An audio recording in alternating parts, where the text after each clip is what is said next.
जय श्री कृष्ण मित्रों, स्वागत है आपका श्रीमद् भगवत गीता की एक नई श्रृंखला भगवत गीता की स्थीक में। श्रीमद् भगवत गीता और भगवत गीता के ज्ञान के बारे में आपने बहुत से लोगों से सुना होगा, लेकिन फिर भी अक्सर आपके मन में यह संशय अवश्य रहता होगा कि आप भगवत गीता का अर्थ सही से नहीं समझ पाते या फिर अपने जीवन की वर्तमान परिस्थितियों के अनुसार भगवत गीता के ज्ञान को ग्रहण नहीं कर पाते, अपने रोजमर्रा के जीवन में इसका उपयोग नहीं कर पाते। प्रिय मित्रों, साथ ही चैनल पर अब आपके समक्ष प्रस्तुत कर रहा हूं श्रीमद् भगवत गीता की एक बहुत ही सरल व्याख्या। जय श्री कृष्ण मित्रों, स्वागत है आपका श्रीमद् भगवत गीता की एक नई श्रृंखला भगवत गीता की स्थीक में। श्रीमद् भगवत गीता और भगवत गीता के ज्ञान के बारे में आपने बहुत से लोगों से सुना होगा, लेकिन फिर भी अक्सर आपके मन में यह संशय अवश्य रहता होगा कि आप भगवत गीता का अर्थ सही से नहीं समझ पाते या फिर अपने जीवन की वर्तमान परिस्थितियों के अनुसार भगवत गीता के ज्ञान को ग्रहण नहीं कर पाते, अपने रोजमर्रा के जीवन में इसका उपयोग नहीं कर पाते। प्रिय मित्रों, अब आपके समक्ष प्रस्तुत कर रहा हूं श्रीमद् भगवत गीता की एक बहुत ही सरल व्याख्या। इस श्रृंखला में मैं भगवत गीता के सभी 18 अध्यायों से मिलने वाली सीख और शिक्षाओं को बहुत ही सरल शब्दों में समझाने का प्रयास करूंगा, जिसे सुनने के बाद आपको अपनी समस्याओं का समाधान अवश्य मिलेगा। आप सोचेंगे कि क्या विशेष है इस गीता में, अपने जीवन में वर्तमान समय के अनुसार उतार सकते हैं, स्वयं के व्यवहार में धारण कर सकते हैं और अपने रोजमर्रा के जीवन में इसका उपयोग कर सकते हैं। तो चलिए बताता हूं भगवत गीता के 18 अध्यायों की इस श्रृंखला की अलौकिक यात्रा पर। साथियों, शास्त्र कहते हैं कि मनुष्य अगर गिरना चाहे तो अकरों से नीचे गिर सकता है और अगर उठना चाहे तो देवताओं से भी ऊपर उठ सकता है। मनुष्य ही सृष्टि में एकमात्र प्राणी है जो परमात्मा तक की दूरी तय कर सकता है। इस संसार में श्रीमद् भगवत गीता के पवित्र ज्ञान से न जाने कितने ही लोगों, कितने ही महापुरुषों ने अपना जीवन बदला है। हमारे जीवन से जुड़ा ऐसा कोई प्रश्न नहीं है जिसका उत्तर भगवान श्री कृष्ण भगवत गीता में नहीं देते। हमारे मन मस्तिष्क की कोई भी शंका, परेशानी, चिंता, किसी तरह का आवेग, किसी भी तरह की दुविधा हो, दुनिया के हर धर्म संकट का उत्तर है श्रीमद् भगवत गीता।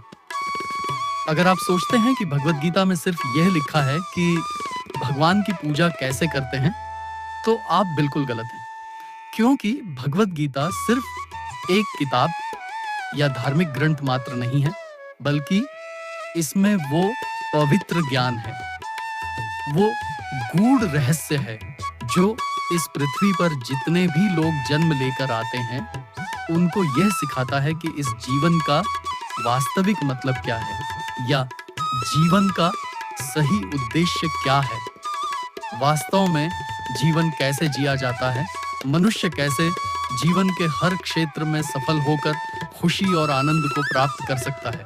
भगवत गीता के ज्ञान में एक दुखी और मन से हारे हुए धनुष नीचे गिरा देने वाले अर्जुन को महाभारत के महान युद्ध का सर्वश्रेष्ठ योद्धा और विजेता बनाया। अगर आप भी अपने जीवन में किसी उद्देश्य को लेकर आगे बढ़ रहे हैं, तो मेरा विश्वास कीजिए कि आप भी अपने जीवन की समस्याओं के युद्ध के मैदान के अर्जुन हो, और इसलिए अपने जीवन की हर समस्या के समाधान के लिए इस पवित्र गीता ज्ञान को जानना आपके लिए बहुत ही आवश्यक है। आप चाहे कोई बिजनेसमैन हो, नेता या अभिनेता हो, गृहिणी हो, स्टूडेंट हो या फिर किसी भी आयु वर्ग के क्यों न हो, इस पवित्र ज्ञान में सभी की समस्याओं के समाधान और सभी के प्रश्नों के हल मिलते हैं। श्रीमद् भगवत गीता के बारे में कहा गया है कि एकम शास्त्रम देवकी पुत्र गीतम, एको देवो देवी पुत्र एवा एको मंत्रस्य नामानि, यानी कर्माप येकम तस्य देवस्य सेवा, अर्थात एकमात्र शास्त्र जिसका गायन भगवान के श्रीमुख से हुआ है वो श्रीमद् भगवत गीता है। जब महाभारत के रण के मध्य में धनुर्धर अर्जुन युद्ध के लिए घबरा गए तो भगवान श्री कृष्ण ने अपने श्रीमुक्त जिस शास्त्र का गायन किया, जित गीत का गायन किया, वो श्रीमद् भगवद गीता है। इस सृष्टि में पूजनी एकमात्र देव है, वो भगवान श्री कृष्ण है। एकमात्र मंत्र है, वो उनका नाम है। एकमात्र कर्म है, वो प्रभु की आराधना है। श्रीमद् भगवद गीता का जितना भी अध्ययन किया जाए, जितना भी समझा जाए, उतना ही कम है। इसे जितनी बार भी पढ़ा और सुना जाता है, उतनी ही बार हमें कुछ ना कुछ नया जानने को, नया सीखने को जरूर मिलता है। इसलिए आपको शांति से बैठकर, आंखें बंद करके इस वीडियो की पूरी बातों को जब तक समझ में ना आ जाए, तब तक बार बार सुनकर अपने मस्तिष्क में बिठा लेना चाहिए। आज हम श्रीमद् भगवद गीता के प्रथम अध्याय का अध्ययन करेंगे, जिससे आपको यह सीखने को मिलेगा कि वह कौन सी सबसे पहली चीज है जो आपको जीवन में आगे बढ़ने से रोकती है। भले ही आपको बहुत सारा ज्ञान प्राप्त हो, आप में बहुत सारी योग्यताएं हो, लेकिन उस एक चीज की वजह से सही निर्णय नहीं ले पाते हैं या सही विकल्प का चयन नहीं कर पाते हैं और अपने काम में आज सफल हो जाते हैं। तो आइए शुरू करते हैं श्रीमद् भगवद गीता का प्रथम अध्याय। श्रीमद् भगवद गीता अध्याय 1। अर्जुन विषाद योग। कुरुक्षेत्र के युद्ध स्थल में सेना का निरीक्षण। साथियों, किसी भी ज्ञान की शुरुआत अज्ञानता से या उत्सुकता से होती है, लेकिन वे अपने पुत्र के मोह में अंधे होकर जीवन जीते रहते हैं। सबको मालूम है कि धृतराष्ट्र जन्म से अंधे थे, फिर भी उन्होंने महाभारत के युद्ध को देखा। लेकिन कैसे देखा? उन्होंने संजय की दृष्टि से देखा। संजय को दिव्य दृष्टि प्राप्त थी। ये उन्हीं की दिव्य दृष्टि का कमाल था कि हमें भगवद गीता सुनने को मिली। श्रीमद् भगवद गीता के प्रथम अध्याय के प्रथम श्लोक में धृतराष्ट्र कहते हैं, अर्थात हे संजय, धर्म भूमि कुरुक्षेत्र में युद्ध की इच्छा से एकत्र हुए मेरे और पांडु के पुत्रों ने क्या किया। जैसा मैंने बताया कि धृतराष्ट्र अज्ञानता का प्रतीक हैं और संजय प्रतीक हैं संयम के, धैर्य के। जो अज्ञान है वह मन के अंदर है।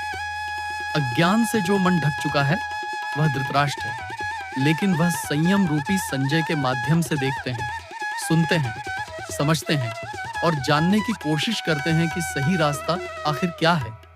यह वही है जिनका जब तक पुत्र जीवित रहेगा, यानी कि मोह रूपी दुर्योधन जीवित रहेगा, इनकी दृष्टि हमेशा विकारों पर रहेगी, हमेशा कौरों पर रहेगी।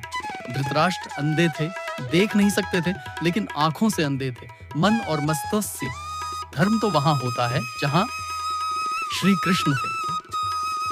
अपने पुत्र मोह में उन्होंने शांति की जगह युद्ध को चुना था, लेकिन वो जानते थे कि इस युद्ध को जीतना आसान नहीं होगा। अपने जीवन में जब हम कुछ गलत करते हैं तो हम भी समझ रहे होते हैं कि हमारे किए का परिणाम शायद अच्छा ना हो, और ऐसा ही धृतराष्ट्र के साथ भी हुआ। वो भी इसी डर, इसी आशंका में दिखते हैं। संजय आंखों देखा हाल बताते हुए उत्तर देते हैं, अर्थात हे राजन, दुर्योधन पांडवों की सेना के व्यूह को देख रहे हैं और ये बात गुरु द्रोणाचार्य को जाकर कह रहे हैं।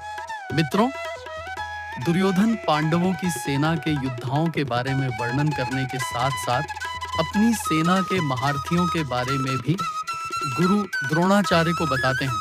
इससे हमें यह पता चलता है कि चाहे शत्रु हो या शत्रु के समान कोई समस्या, उसके बारे में हमें पूरी जानकारी लेनी चाहिए। समस्या के हर अंग, हर पहलू के बारे में हमें पता होना चाहिए। साथ ही हमें पता होना चाहिए कि हमारी अपनी ताकत क्या है, हमारे पास कौन कौन से विकल्प हैं जिससे आप उस समस्या पर विजय पा सकते हैं। समस्या और उसका समाधान दोनों के बारे में विचार करना चाहिए, जैसा कि दुर्योधन कर रहे थे। श्रीमद् भगवद गीता के प्रथम अध्याय के प्रथम भाग में महाभारत के चरित्रों की बात हो रही है। यहाँ पर प्रत्येक महारथी की बात हो रही है। कौन सा महारथ चारों तरफ युद्ध शुरू करने के लिए शंखनाद हो रहे हैं। कौरवों में दुर्योधन बहुत खुश हो रहा था क्योंकि उसके पास बहुत ही बड़ी सेना थी। भीष्म पितामह थे, गुरु द्रोणाचार्य, गुरु कृपाचार्य और कर्ण जैसे बड़े बड़ शिर सहित पांचों पांडव, भगवान श्री कृष्ण और अभिमन्यु आदि थे। यह युद्ध पूरी तरह से पारिवारिक युद्ध ही था। पांडवों और कौरवों के लिए गुरु द्रोणाचार्य और कृपाचार्य दोनों एक ही थे। भीष्म भी एक ही थे, रणभूमि में आया हुआ था। इस अध्याय के 15वें श्लोक में संजय धृतराष्ट्र को बताते हैं कि भगवान श्री कृष्ण को ऋषिकेश कहकर संबोधित किया गया है, क्योंकि वे ही समस्त इंद्रियों के स्वामी हैं। सारे जीव उनके भिन्न अंश हैं। समस्त जीवों के हृदय में स्थित होकर उनकी इंद्रियों को निर्देशित करते हैं। यहाँ कुरुक्षेत्र की युद्ध भूमि में भगवान कृष्ण अर्जुन की दिव्य इंद्रियों को निर्देशित करते हैं, इसलिए उनको ऋषिकेश कहकर संबोधित किया गया। सिर्फ भगवान श्री कृष्ण और अर्जुन का संवाद ही सिमट कर रह जाता है, क्योंकि भगवान के श्री मुख से जो शास्त्र निकला है वह सिर्फ और सिर्फ अनुरागी अर्जुन के लिए था। जब हम इसी प्रथम अध्याय के दूसरे भाग में आते हैं तो फिर बात होती है धनुर्धर अर्जुन की दुविधा की, उनके दुख और संशय की, उनके विषाद की। इसलिए इस प्रथम अध्याय का नाम है अर्जुन विषाद योग। अर्जुन जो है वो भगवान श्री कृष्ण से कहते हैं कि आप जो मेरा रथ है उसको ले जा करके दोनों सेनाओं के बीच में खड़ा कर दीजिए, मध्य में खड़ा कर दीजिए। मैं देखना चाहता हूं कि कौन कौन से योद्धा जो हैं वो इस युद्ध भूमि में आए हुए हैं। भगत वत्सल भगवान श्री कृष्ण जो अपने परम मित्र अर्जुन के लिए इस युद्ध में उनका सारथी बनना स्वीकार करके अर्जुन के साथ सारथी के रूप में रथ पर स्थित हैं। वो अर्जुन के आग्रह के अनुसार रथ को दोनों सेनाओं के मध्य में ले जा करके खड़ा कर देते हैं। अर्जुन देखते हैं कि युद्ध भूमि में दोनों तरफ जो है उनके अपने हैं। कोई काका है, कोई मामा है, कोई गुरु है, कोई भाई बंधु है। अर्जुन ने युद्ध के मैदान में जहां भी देखा वहां दोनों तरफ ही सिर्फ परिवार वाले नजर आ रहे थे। यह देखकर अर्जुन बहुत दुखी और व्याकुल हो जाते हैं। उनके हाथ से उनका धनुष गांडीव छूटकर गिर जाता है। उनकी त्वचा जलने लगती है, उन्हें बुखार आ जाता है। समझ में नहीं आता कि यह कैसा युद्ध है जिसमें दोनों तरफ अपने ही लोग खड़े हुए हैं। अर्जुन को भी भ्रम हो जाता है और बहुत ही दुखी होकर वो भगवान श्री कृष्ण के समक्ष अपने दुख और दुविधा को प्रकट करते हैं। अर्जुन कहते हैं, हे मधुसूदन, जिन कौरवों से मैं युद्ध करने जा रहा हूं वे सब धृतराष्ट्र के पुत्र मेरे भाई ही तो हैं, मेरे अपने ही हैं। इन सब को मारने से तो अच्छा है कि मैं सन्यासी बन जाऊं। अपने ही कुल का विनाश करके मैं कैसे सुखी रह सकता हूं। हे कृष्ण, मुझे कुछ समझ नहीं आ रहा है।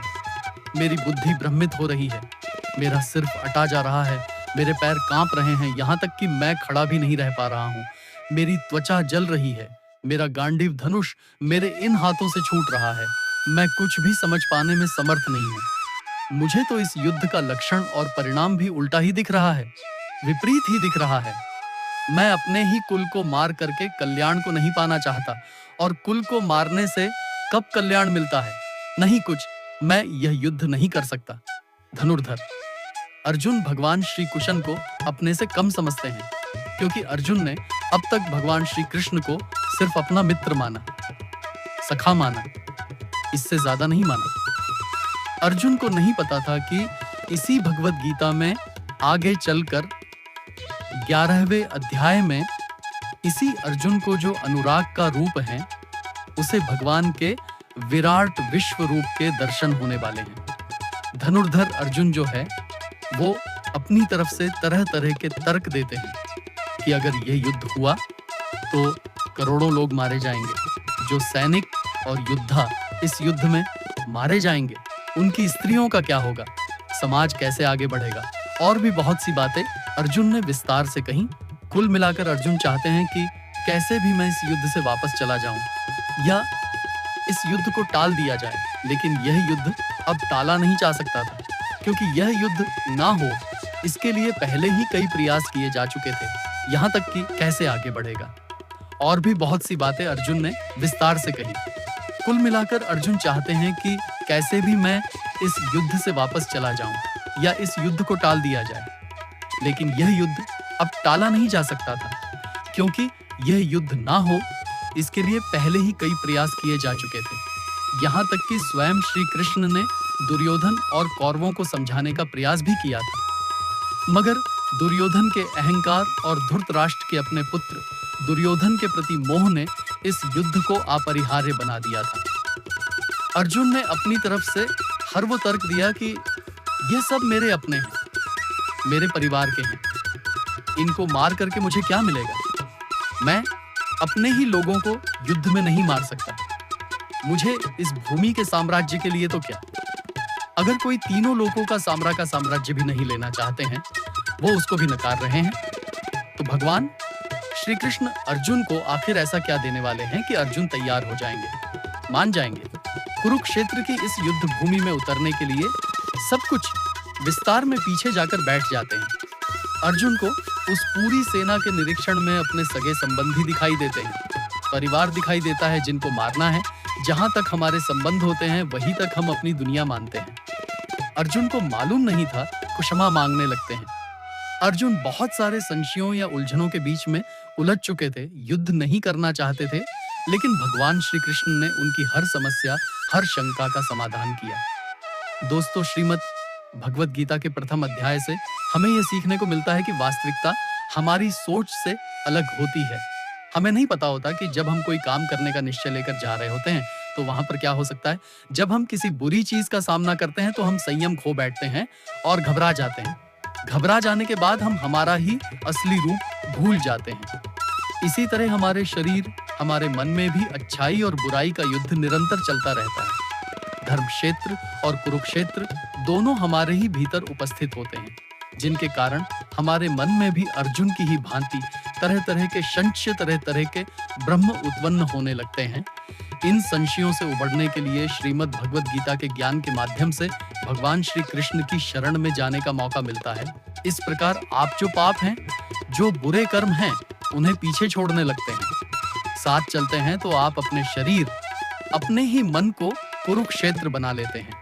भले ही अर्जुन युद्ध कला में निपुण थे, सर्वश्रेष्ठ थे, और भले ही वे युद्ध करने के लिए मैदान में धनुष उठाकर चले आए थे, लेकिन युद्ध सिर्फ हथियारों में आकर अर्जुन को अपने निश्चय या कर्तव्य से ज्यादा अपने संबंधियों और गुरुओं से मोह हो गया और फिर वे दुखी हो गए। वे युद्ध करने का निर्णय नहीं ले पाए।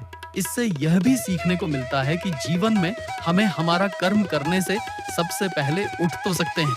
अपने शरीर और मन को स्वस्थ रखने के लिए व्यायाम या योग प्राणायाम कर सकते हैं, लेकिन आपको अपनी नींद और आलस से मोह होता है। आप अपने लक्ष्य को प्राप्त करने के लिए कठोर परिश्रम तो कर सकते हैं, लेकिन आपको अपने आराम से से अभ्यस्त भी थे, लेकिन वे मोह में आकर, लगाव में आकर अपना कर्म भूल गए।